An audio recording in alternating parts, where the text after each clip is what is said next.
Time now for your forewarned weather with Cedric Haynes. Welcome back. Let's get another check of that afternoon forecast. I'm meteorologist Cedric Haynes. Cedric, it was a hot one this weekend. Oh, yeah. I enjoyed it, though. I got out by the pool and outside a little bit. It was nice for a change. Yeah. I went outside. We had a little bit of different experiences. Yes. I was going to say, I think I forgot that it was going to be hot. Yeah. Well, I knew it was going to be hot, but I think I forgot that it was going to be record-breaking hot. That's why I told you. The move was to go up into the mountains yesterday. I wished I would have listened. Park City, they kicked off Park Silly yesterday. Hey, I was silly yesterday, too. I tried to walk around the Capitol.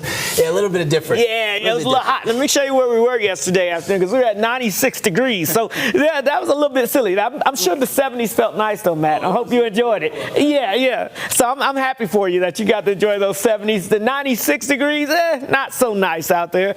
Hey, it even beat the old record of 94 degrees set back in 2020. So it was a scorcher of a day, a record-breaking day. Not only that, but just to put it in perspective, of course, this was the first mid-90-degree temperature we've seen so far this year. Now, keep in mind, we typically hold off until about the latter half of June before we see those temperatures getting this warm. So we are definitely ahead of schedule there. But I guess if there's any good news, we're 4 degrees away from hitting the triple-digit mark, which means we are still not hit that 100-degree mark this season, which we typically wouldn't do until at least about the 4th of July. So hopefully we can hold off a little bit longer for that. But we'll have to just see.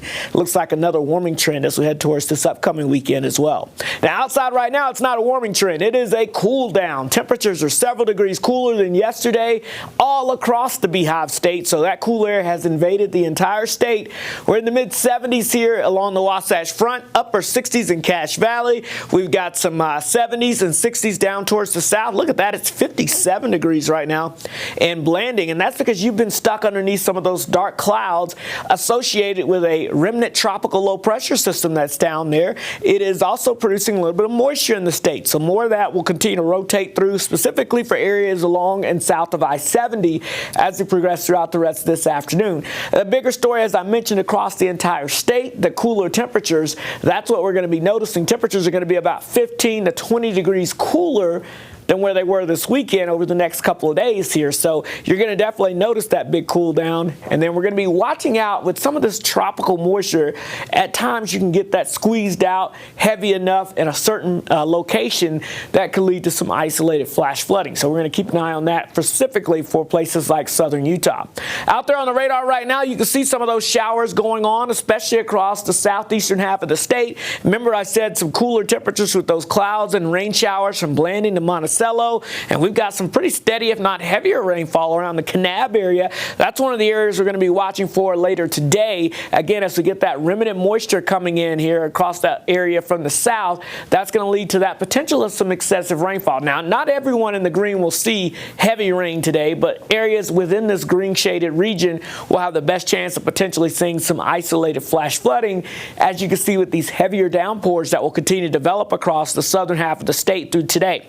We'll get some drier air to move in briefly for our Tuesday here, but that low pressure reloads, and look at this, we get more moisture coming in, not so much Wednesday morning, but by Wednesday afternoon, and again, favoring areas along and south of the I-70 corridor. As far as flash flooding threat goes today, possibility for our southeastern places, a good chance, though, probable for some dry slot canyon flooding there over towards portions of southwest Utah today, where we could see anywhere between 1/4 to 1/2 inch over the next few days in a lot of these locations. Upper 80s with scattered showers and storms across the south today. It break on Tuesday, more on Wednesday, then we're dry and hot by the weekend with highs approaching the triple digits. The Wasatch Front, we're looking at temperatures only in the 70s the next few days with cooler conditions before we see a slight chance of rain by the end of the week, and then we're in the upper 80s to lower 90s heading into the weekend.